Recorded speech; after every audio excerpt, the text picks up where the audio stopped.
calming words from Jack Wearne, he's CEO of Global. Don't panic. It's not a shit show yet. So, Jack, over to you. Let's make everyone nice and happy. And don't forget to ask questions.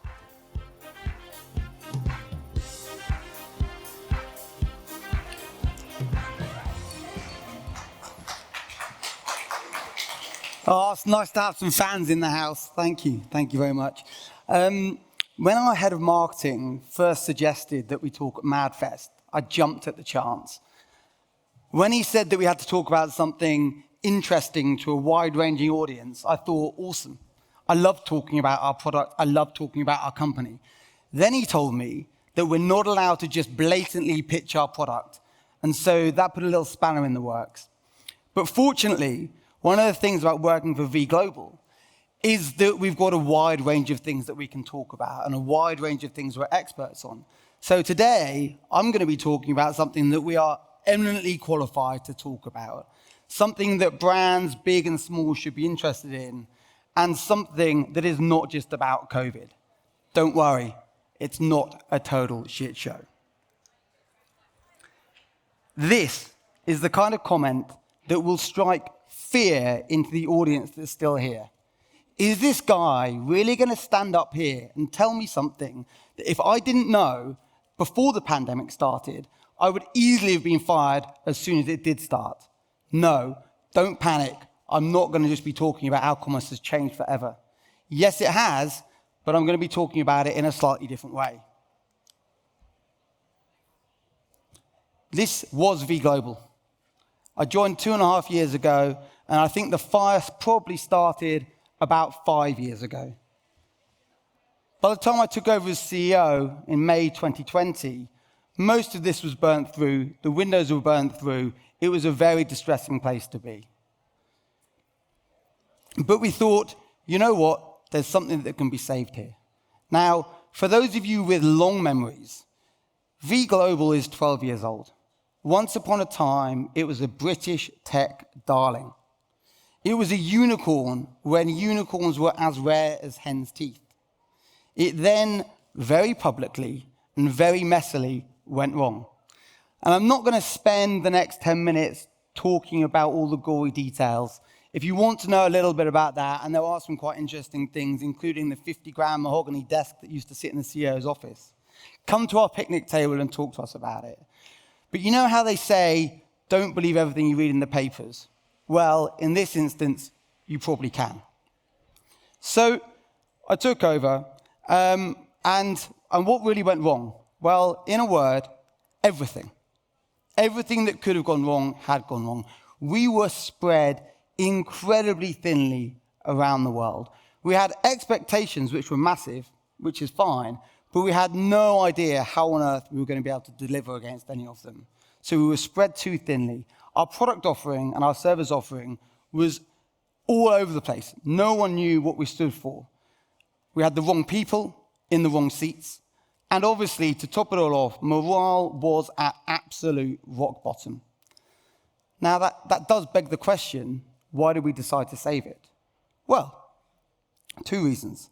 We've always had a great product and service offering, and we operated in a massive market. What we lacked was execution, and the new team at did know something about execution. So therefore, even in the hideously competitive marketing technology landscape, we knew that if we got execution right, we'd be on the right path. So I think you can say we've been through the ringer, and I see a lot of similarities between the process that we've had to be through and what brands are facing now. As I said on the previous slide, commerce has changed forever. But COVID didn't invent online shopping. That's been around for years, and it's just accelerated that move.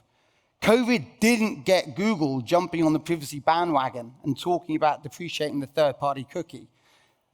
Yes, we've had a reprieve, but that's still going on. And COVID didn't invent Amazon, but it certainly gave them a massive boost for brands, big and small, who have got big bricks and mortar footprints. So, if COVID didn't drive all these things, what did it do? Well, I can tell you what it did. it just poured a lot more fuel on that burning building just when people least needed it. Innumerable brands have been dispatched through this period. Debenhams, Carphone Warehouse, Cath Kidston, Peacocks, Oasis, Bright House. The list goes on and on and on. But despite what they might tell investors, COVID wasn't the cause for this. For those of you with less long memories, this is Global, a performance marketing technology business that helps brands deliver digital revenue optimization. I could talk about it all day, but before Justin gets the proverbial umbrella, yanks me off the stage and says thanks very much, I'll stick to the topic of the day, but this is us. In any kind of crisis, customers suffer and churn, and that's exactly what happened for a lot of people during the pandemic. So, customers want to be understood, and lots of brands didn't adapt quick enough. Either they didn't, or they couldn't, or they wouldn't, or they didn't think they had the facilities in order to be able to do it, and customers churned. And what did they want? What did customers want? It's seemingly quite simple. They wanted the help and the experience that they used to get in store online. I think, as all of you know, there is no such thing as something that is simple. In fact, it was far from simple. Customers actually expected a better experience online than they got in the shop. Where once a 5-minute queue to pay at checkout might send you packing, online, wait 4 seconds for a page to load and you're gone. Where once that surly, hungover shop assistant might be enough to drive you out the door, now an unintelligent, annoying engagement can do the same thing for you. Your online store is not enough. Your online store needs to be populated with the most intelligent, informed, and discreet assistance possible. Your website alone won't cut it. You need to find a partner to help you with it. So, you found a partner, great. But you've got so much stuff to do, and you're not really sure where to start. In fact, with all the change that needs to go on, you start to get a bit fearful. A little bit of doubt starts to creep in. Fear of failure, fear of messing up, fear of looking stupid. No one wants to look stupid. And so you form a plan, and your plan involves hedging your bets a little bit. Do a little bit of everything and hope that it'll come good. Don't do that. Please do not do that. If there's one thing that we've realized over the last 15 months, it's that the status quo is killing you. We've said it so many times. The status quo is killing you. Form a plan, put that plan into action. Yes, you've got to be adaptable. Yes, you've got to be flexible. Yes, you've got to listen to people. Yes, you're going to make mistakes, but form a plan and do something. The status quo is killing you. And I think that that's one of the big things that we've learned, is that by really springing into action and executing, that's helped us move from a phase of the burning building to laying the foundations again and starting to build again. So in a competitive market, which we operate in the marketing technology space and all brands are in, it's not the superior product or service offering that's going to win for you. It's going to be superior execution. Focus on the execution. So, you've picked a partner, you've formed a plan. What now? Well, you've got so much to do that maybe you're just starting to feel that little bit of panic creeping in. Are you actually going to be able to get anywhere? Well, if you're feeling okay at that point, just picture this. It happened to us at the last MadFest. I tuned in to one of the talks, very interesting, from one of our competitors. Oh my God, did they have it sorted. Their tech was amazing. Their sales force was amazing. Their account management was amazing. Their marketing was amazing. Everything they did got tweeted straight away. Literally, they were off the charts. That turned the rising panic into all-out panic. But then I realized, you know what? It's just like that Instagram friend. You know, the one who before lockdown was always on holiday, was always in the best restaurants. Now, during lockdown, they still love their kids somehow after all that time. You know it's not true. Your Instagram life is not your true life. Do not panic. So, going through all of that, what were the things that, there were two things that really helped us at V, helped us stay sane. Number one, the pace of technology change is much slower than you think.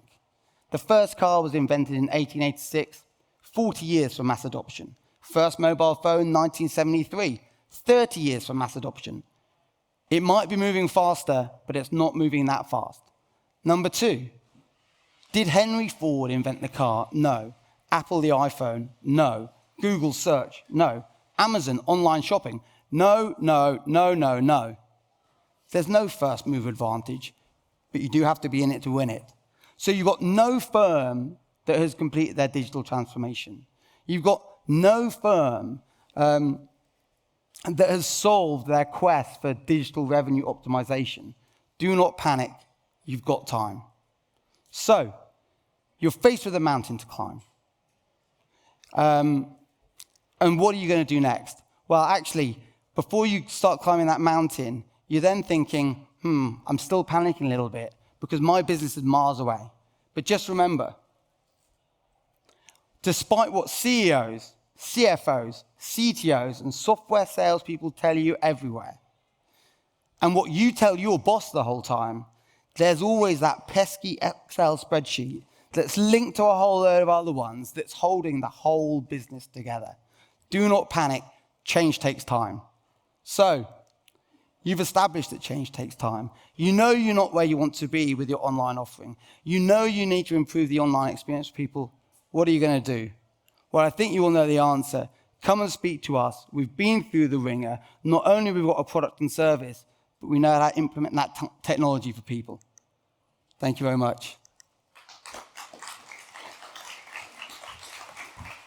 Jax, thank you so much. Fantastic presentation, and I do feel reassured. Going to got a couple of minutes of questions. I'm going to put one to you. And I remember that mahogany desk actually vividly. So it's a great story, VE. It come out of it in an amazing way. But what is the one thing marketers should be worried about today? What is the one thing that marketers should be worried about? I think it's about how do you engage with your clients through your website on a daily basis. And I think that from speaking to all the marketeers at brands, it's about how do you do that when you don't have any technology or engineering resources to be able to facilitate you to do that. And that's a really hard problem people are grappling with. Fantastic. Okay.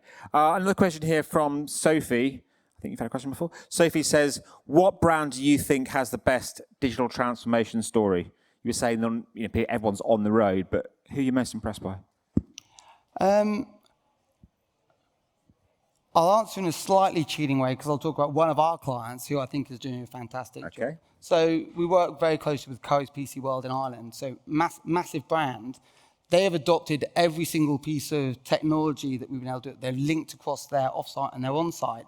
And so for a brand that size, their ability to be so nimble is really impressive. If I look at the suite of brands we've got, it's really hard when you're that kind of size to actually implement some of these changes and make some of these things happen. I've got a last question here. I can just take this, I think, from Steve, who says, what is the most important metric today for brands when it comes to digital marketing? I'll ask that. It's a particularly hard question. I mean, I think actually if I look back at the last talk and where he said we don't look at any metrics. And so I wouldn't say we don't look at any metrics, but I think that you have to be thinking about, everyone looks at revenue, then you move down to your conversion rate, and you've all got to be building up towards it. So, I think that time on site is a super important thing that people should be looking at, getting that engagement with people. But there's no one metric. They're all linked together, and it's a bit like the execution of changing a business. If you just do one thing, it's going to get ahead of it, and you're not going to get anywhere. Everything fits together. Fantastic. We're out of time, Jack. Thank you so much. Great talk. Thanks very much. Thank you.